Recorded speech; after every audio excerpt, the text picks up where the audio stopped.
Eu quero trazer uma reflexão nessa noite para a Igreja de Jesus Cristo. E eu quero saudar a igreja com a paz do Senhor, amém? Amém. Eu louvo a Deus por estar aqui, por essa oportunidade que Ele nos deu. Muitos de vocês nesse instante não tiveram coragem de gritar nem crucifica, e nem tiveram coragem de gritar solta Barrabás. Mas missões é reflexão. E muitas das vezes nós trazemos reflexão de países, trazemos reflexão de cidades, trazemos reflexão de uma infinidade de coisas. Mas eu quero que você abra a sua Bíblia no Evangelho segundo São Mateus, capítulo 27, do versículo 20 ao 23.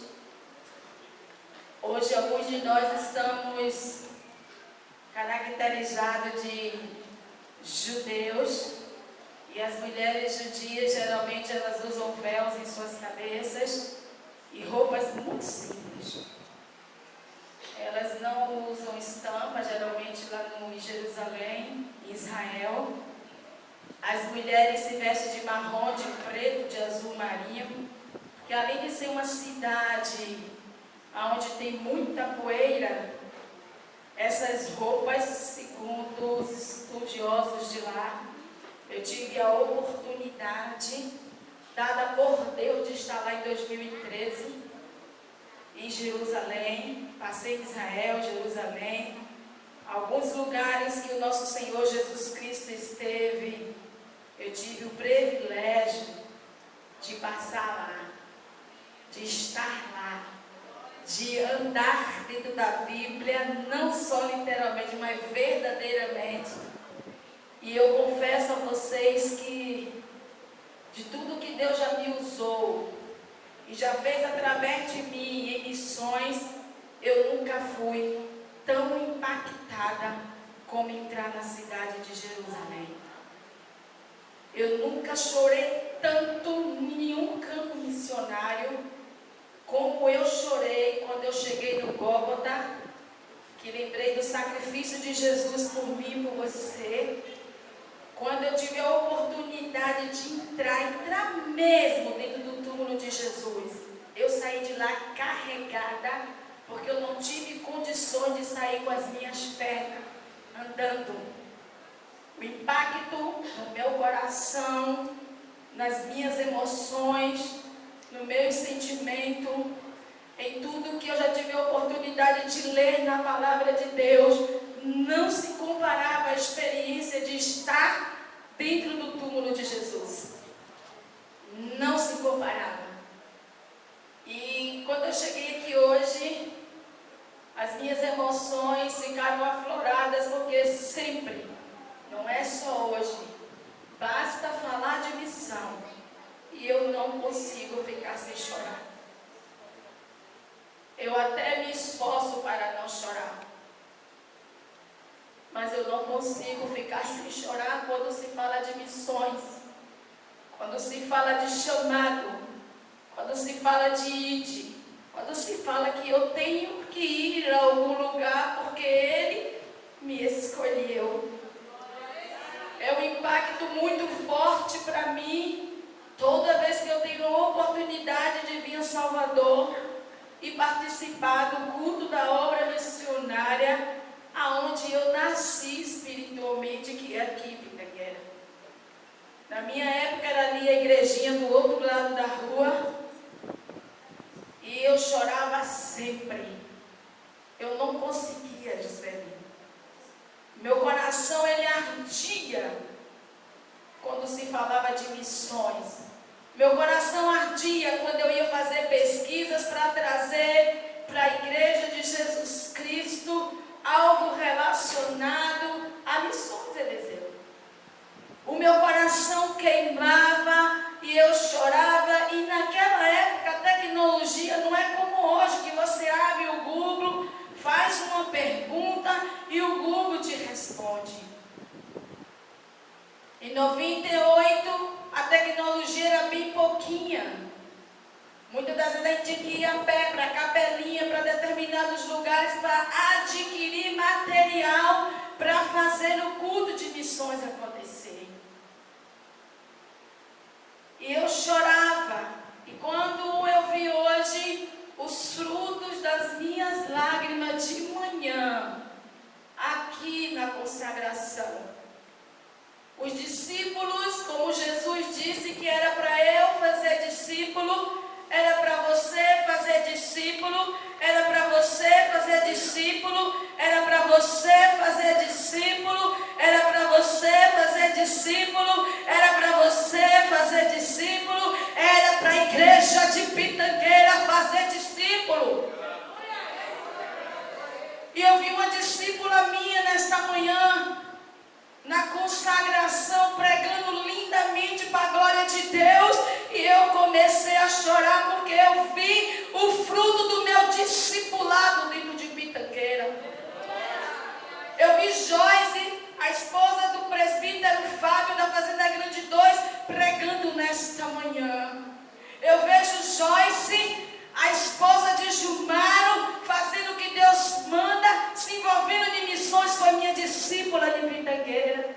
Eu vejo Anderson ali na Fazenda Grande 2, fazendo aquele trabalho de libertação, foi meu discípulo em Pitangueira, ele e sua esposa.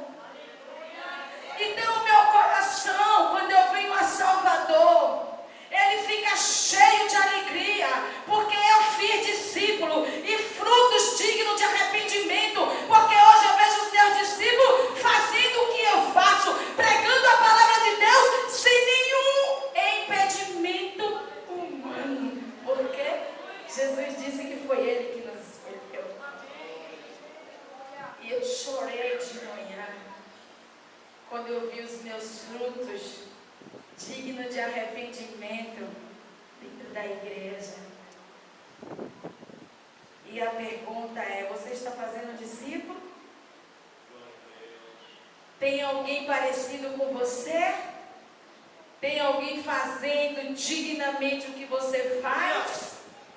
É por isso que o nosso tema hoje é a escolha. Nós vamos falar de 2 personagens na história, e diz assim: Evangelho de Mateus, capítulo 27, do 20 em diante, diz assim: mas o chefe dos sacerdotes e os líderes religiosos convenceram a multidão a que pedisse Barrabás e mandasse executar Jesus. Então o governador perguntou: qual dos 2 vocês querem que eu solte? E aquela multidão gritou: Barrabás. Pilatos perguntou de novo: então o que eu vou fazer com este homem que até então vocês gritaram hosana nas alturas? Chegou o nosso rei. O que eu faço com ele? E aquela multidão, todas responderam: crucifica! Crucifica! Amém? E a escolha hoje para mim e para você, que somos evangélicos, que somos crentes, que somos filhos de Deus, que temos uma missão, o Senhor está dizendo para mim e para você: qual das 2 multidões hoje você é? Não precisa me responder nada, eu não quero que vocês me respondam. Isso é só para você se conscientizar. A mesma multidão, pastor Robson, que um dia estava gritando hosana nas alturas, o nosso rei chegou, estenderam panos nos locais e balançaram seus ramos de palmeira, hosana nas alturas, chegou o nosso rei. Foi a mesma multidão, igreja, que gritou: crucifica!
Sou crente desde o nascimento, nunca saí de Pitangueira.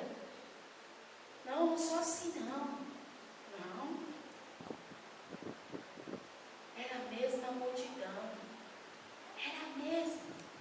Missão, irmão, é você responder o ID de Jesus Cristo com propósito e responsabilidade de proclamar este evangelho. Isso é missão. Irmãos, muitas das vezes nós não queremos ser flexível à vontade de Deus. Aí o que é que eu faço quando eu não quero ser flexível? Eu sinto aqui neste lugar. Eu vou usar o púlpito, tá, pastor? Eu não quero ser flexível. Eu sinto aqui neste lugar. Já tenho 30 anos sentado aqui. E aí Jesus vem com o ID dele. E chega para mim usando já a palavra, seus profetas, louvor. E diz, eu tenho uma grande obra com você. Eu permaneço sentado aqui. Porque eu já me acostumei aqui. Porque eu quero ficar aqui. E daqui ninguém vai me tirar. Então você está fora do ID. Você está fora do ID. Você está fora do ID. Porque o ID não disse, venha e se plante. O ID disse, venha fazer discípulo de todas as nações. Foi isso que o ID disse. Mas tem algo no meio disso aí. Existe a multidão. Essa multidão que vai permanecer aqui em Pitangueira, fazendo o papel do glória a Deus, é um homem ou mulher de Deus. E vai fazer o mesmo papel. Tira daqui, porque não está dando certo, não. A multidão é para isso. A multidão é para botar a pedra de tropeço no seu caminho. A multidão é para te exaltar e depois te abater e passar por cima de você. A mesma multidão que botou Jesus lá em cima, hosana nas alturas. Chegou o nosso rei. Foi a mesma.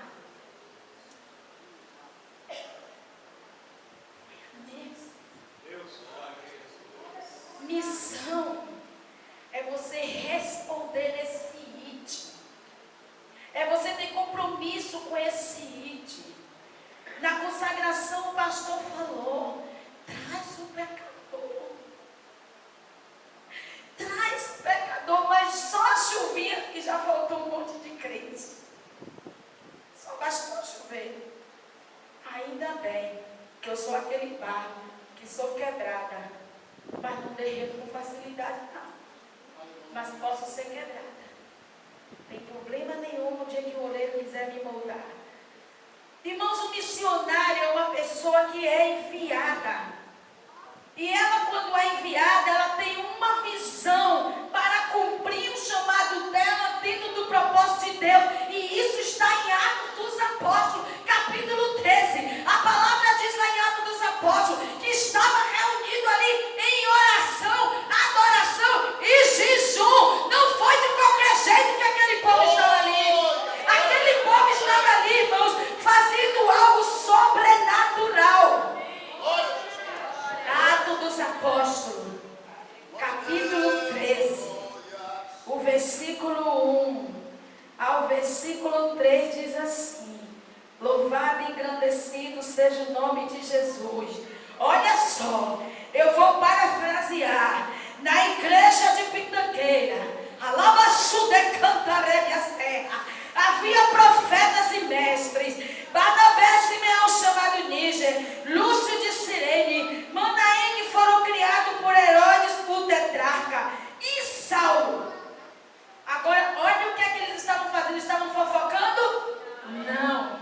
Estavam brigando? Não. Estavam disputando cargo?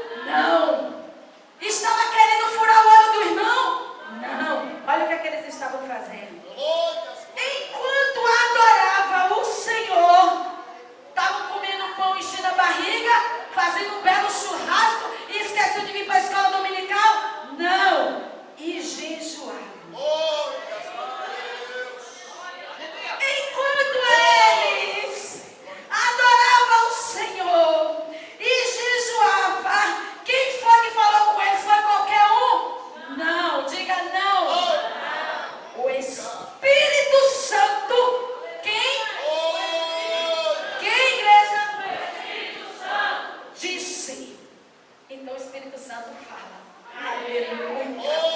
O Espírito Santo disse: separe-me, Barnabé e Saulo, para a obra a que os tenho chamado. Eita glória! Se você, irmão, não jejua, se você não está adorando, se você não está orando, o Espírito Santo nunca vai dizer a parte de fulano para a obra que eu tenho chamado. Porque é Ele que vê a motivação do seu coração. E a motivação do meu coração, quando eu comecei a trabalhar como secretária de missões e pitrangueira, era sempre: Senhor, eu não quero ser mais um. Eu não sei onde o Senhor vai me colocar. Se eu vou deixar minha família, se eu vou sair de Pitangueiras. Eu amo isso aqui. Eu era tão apaixonada por Pitangueira que eu não queria pensar na possibilidade.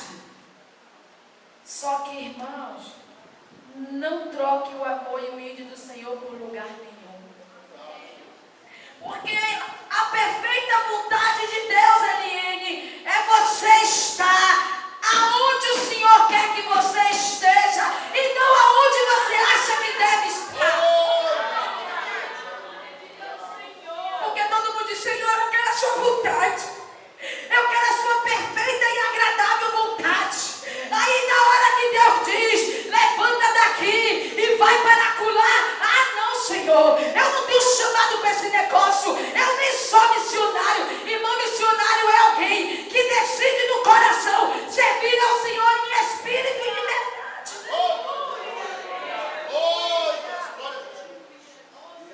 E foi o Espírito Santo que disse. Mas ali havia profetas e mestres. Por quê? Porque, irmão, quando vem uma profecia, os mestres discernem, disseca, pega a profecia e destrincha. Ele não destrincha, pastor, o profeta, porque não é bíblico. Ele destrincha a profecia. Não é o profeta, é a profecia. Eu vou ver se essa profecia realmente está condizendo com o que está escrito. O mestre dentro da igreja, eles servem para isso, para nos auxiliar a tirar as dúvidas, não só dos profetas, mas de todos quantos às vezes tem um sonho, uma visão, uma revelação, está perturbado, não está entendendo. Os mestres têm esse dom dado por Deus para discernir. Às vezes a profecia, a revelação vem limpinha, Beto, sem passar pela sua alma e vir já carregada com os seus sentimentos e as suas sensações. Às vezes vem assim, mas às vezes já vem carregada com o seu sentimento, com as suas sensações, com as suas preocupações. Aí precisa de um mestre. E foi o Espírito Santo que disse isso. Então ser um missionário é uma escolha do Espírito Santo. Mas eu já chorava naquela época e dizia: Senhor, eu não quero ser mais um. O Senhor não ia me colocar na obra missionária se o Senhor não tivesse um propósito. Irmão, eu aprendi tanta coisa trabalhando com missões. Eu aprendi tanta coisa, vocês nem imaginem. Essas coisas que eu aprendi, eu já pratiquei na Jocum e em tantos outros lugares que eu passei. Aqui dentro da Bahia, eu já falo Bahia estado, eu não conto os sertões, os agrestes, os interior, os ribeirinhos, os povoados que eu já passei. Eu já ajudei a botar óleo diesel de barquinho de madeira em pleno meio do Rio São Francisco, 1.400 pés de distância já da terra. Eu já morei em lugares de sertão, de Lucinete lá me visitar e olhar para mim e balançar a cabeça, porque a minha casa era tudo. A minha cama, o meu travesseiro, a minha coxa, a minha televisão, o meu tapete esticadinho no banheiro, na beira da minha cama. Eu não quero não assustar vocês, mas nós estamos com uma mentalidade totalmente errada do que é missão. Hoje, quando você chama alguém para ir em algum lugar, primeira pergunta é: quanto custa? vai me buscar de carro, de avião, qual é o hotel que eu vou me hospedar. Eu só gosto de comer isso, eu só gosto de comer aquilo. Se eu contar a vocês o que eu já comi num sertão chamado Riacho da Serra Branca, atravessando o Rio São Francisco, depois da cidade de Botirama, eu peguei um barquinho de madeira junto com os irmãos e atravessei o Rio São Francisco. Fiquei nesse lugar 30 dias, evangelizando. Um dia Gilmário teve um temporal. Pense num temporal de arrancar tudo. E eu disse: Jesus, eu não vim para aqui para morrer soterrada nem afogada. Eu vim cumprir uma missão.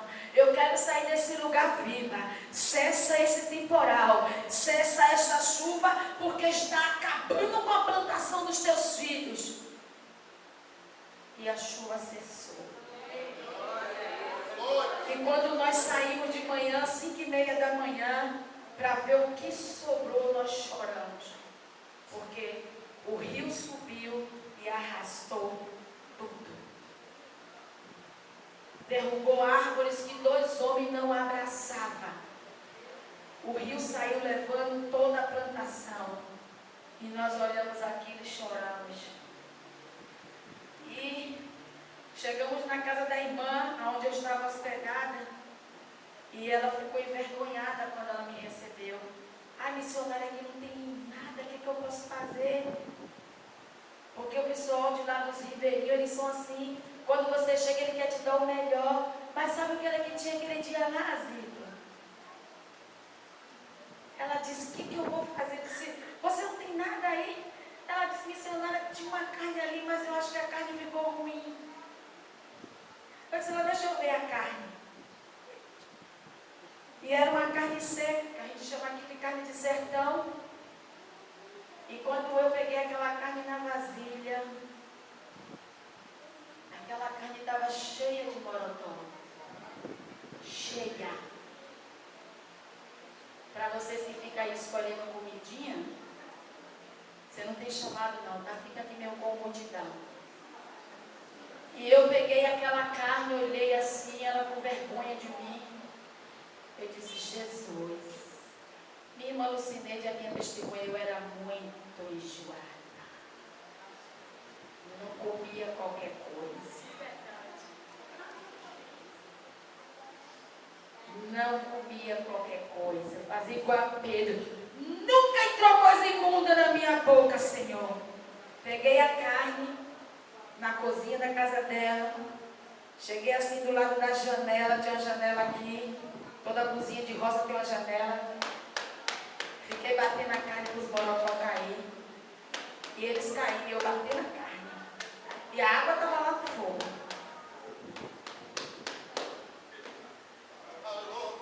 Cortei aquela carne, joguei naquela água, botei para ferver, tirei o resto do morotó que saiu quando veio a quentura da água, fritei a carne e estou viva!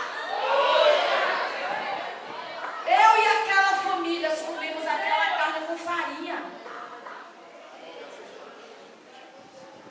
Jesus disse: ei, ainda que você beba alguma coisa mortífera, eita glória, não lhe causar nenhum dano. Ou você vai fazer missão por fé, ou você fica aqui como multidão. Comi aquela carne, viva. Fiquei ali 1 mês naquele lugar. A igreja já estava fechada, todo mundo desviado. E eu fui fazer aquele trabalho árduo de bater em porta, de bater em porta, de bater em porta e trazer aqueles desviados para a igreja.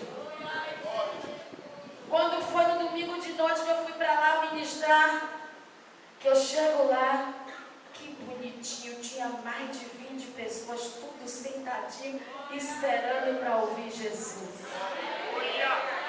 Isso é missão. Isso é missionário, irmão. Hoje eu posso chegar aqui como missionária em cima de um lindo sapato com esse salto belíssimo, dourado, mas lá no interior muitas vezes eu andei descalça. A sandália quebra no meio do caminho, a gente tira um grampo do cabelo e fica andando.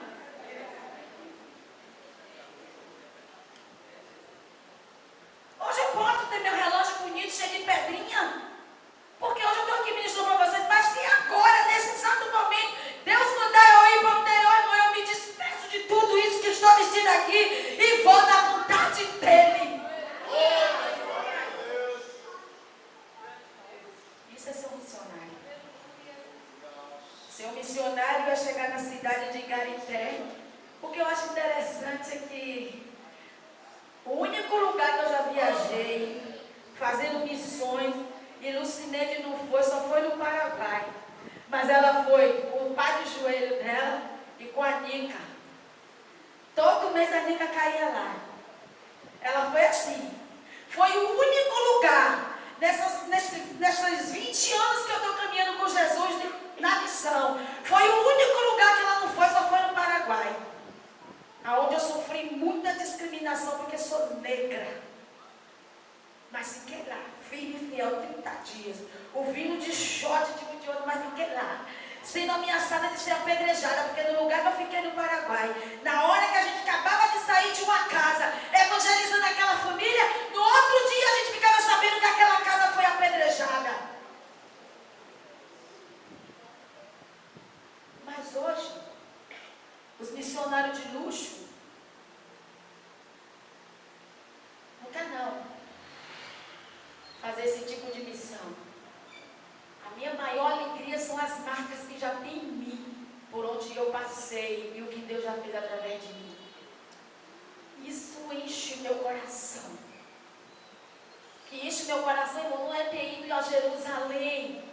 Isso me alegra, porque era um cumprimento da palavra de Deus. Quando eu tinha 3 meses de crente, a minha oração era essa: Senhor, antes do arrebatamento, antes de eu morrer, deixa eu pisar na terra santa onde o seu filho passou. Essa era a minha oração. 17 anos depois, Jesus cumpriu. E cumpriu, irmão, de uma forma linda. Me pergunte quanto custou a passagem. Pergunte, quanto custou a passagem? Não sei.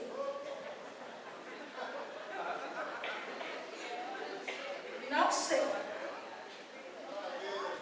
Ganhei dólar dos meus irmãos de lá da cidade que eu moro para eu comprar coisa. As meninas aqui hoje tem algumas que estão com tecido chamado Pasminas, que eu trouxe de lá de Jerusalém. Mas a minha alegria ainda é botar meu chinelo, entrar em desse ribeirinho aí, dessas roças, falar errado, não corrigir na roça quem fala errado, porque a gente já sabe que você não tem tempo de estudar, fala errado mesmo.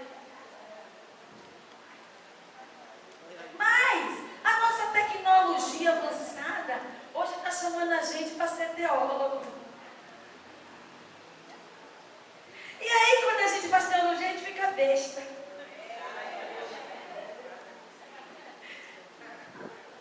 Ah, missionária Lucinete, a gente está querendo convidar a senhora. Para onde é que vocês estão indo agora? Para o Conde, né? Estamos querendo convidar a senhora para ir para o Conde. Mas a senhora agora é teóloga, como é que a gente faz para levar a senhora para lá? Eu disse, me comprou sandália, vai, não vai. Mas os teólogos não querem não fazer missão. Os teólogos querem debater a palavra de Deus. Os teólogos querem discutir o id. Os teólogos querem roubar a sua fé. Irmãos, quando eu falo isso, eu não estou degredindo a teologia, eu sou bacharel em teologia. Mas a teologia não roubou a unção de Deus da minha vida. A teologia não tirou de mim o desejo de fazer missão. A teologia não tirou de mim a simplicidade de falar de Jesus quando eu chego numa roça. Eu não chego numa roça tirando onda de pedra só porque sou bacharel em teologia.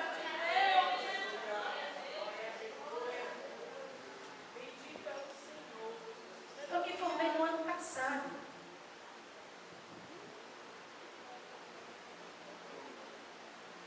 Mas eu não fiz questão nem de comprar anel. Eu nem fiz formatura. Sabe por quê? Porque há 20 anos atrás, o Espírito Santo diz: aparta a Lucinete para a obra que eu vos tenho chamado. Simples assim. Deus, tremendo, aleluia. Simples assim. Visão, ela tem 2 descrições: aspiração e inspiração. Quando você tem uma visão, irmãos, no sentido figurado hoje, a aspiração é uma vontade imensa de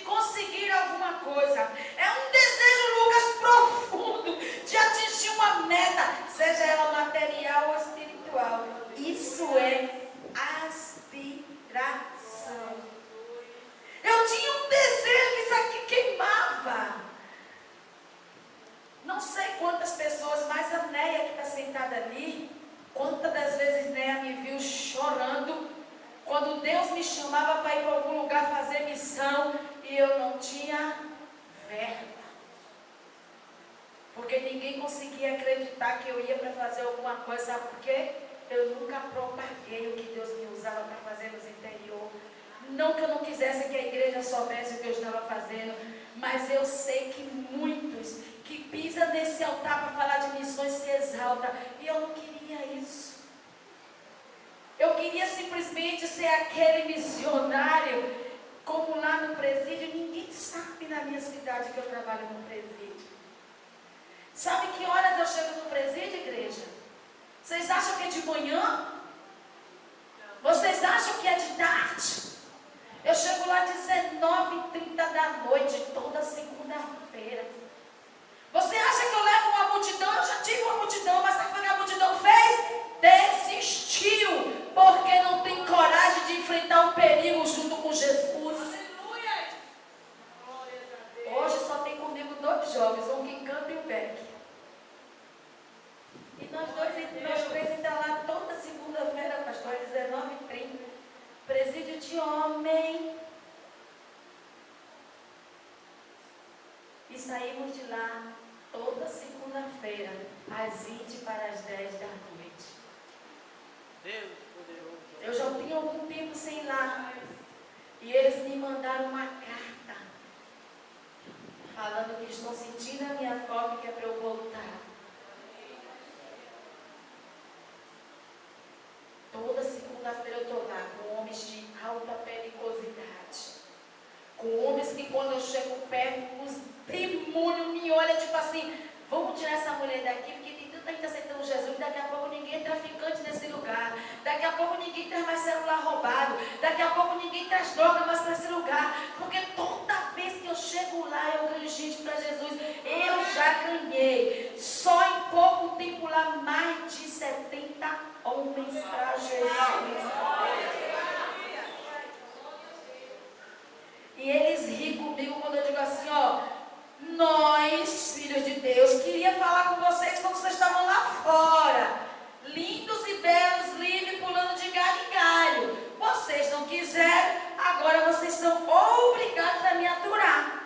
Vai ter que me ouvir 2h30 ou 3. E mesmo assim eles ainda querem que eu volte. Eu não massageio o ego de nenhum presidiário por medo. A verdade que eu falo aqui, eu falo lá. E ainda falo para eles, sabe por que vocês estão aqui? Porque estrupou, porque matou, porque fez uma família toda chorar, fez uma família toda se deprimir. Eu falo para eles dos seus delitos e pecados, para que eles se arrependam e se convertam ao Senhor. Porque se eu for para lá com medo, dizendo assim, ai, Jesus te ama, tem um plano na sua vida, vamos orar para Deus mudar o seu quadro. Eu digo a eles assim, sabe o que é que eu vou fazer? Eu vou orar para vocês só saírem daqui quando verdadeiramente vocês estiverem convertidos. Porque se vocês não tiverem, eu quero que vocês fiquem aqui até a velhice, porque eu vou vir. Tem uns que fecham a cara, porque está todo mundo doido para sair. Aí eu vou e digo que eu não vou orar para eles saírem. Não é mesmo, não. A minha oração que eu faço por eles lá não é para eles saírem. É para eles ficarem lá. Até se converterem. Porque se eles caíram lá, é porque aqui fora eles estão fazendo muito mal. E a Bíblia diz, para quem lê Bíblia, que a cadeia foi criada para os malfeitores. O nosso Brasil prende honesto, porque os malfeitores estão sentados nos púlpitos do planalto. Só por isso. Se não fosse isso, as nossas cadeias estavam mais do que superlotadas. E na inspiração, que é a que Deus vai dar para alguns de vocês, são ideias que brotam de forma espontânea e natural. Segundo Timóteo fala sobre isso. Às vezes um pecador lá fora, o católico diz assim, ai, meu anjo de guarda hoje me livrou, meu anjo de guarda hoje me falou isso. Que anjo de guarda, irmão? Meu anjo que me guarda é o mesmo que guarda vocês, é aquele que está lá escrito no livro de Salmos, que diz assim, o anjo do Senhor. Pronto.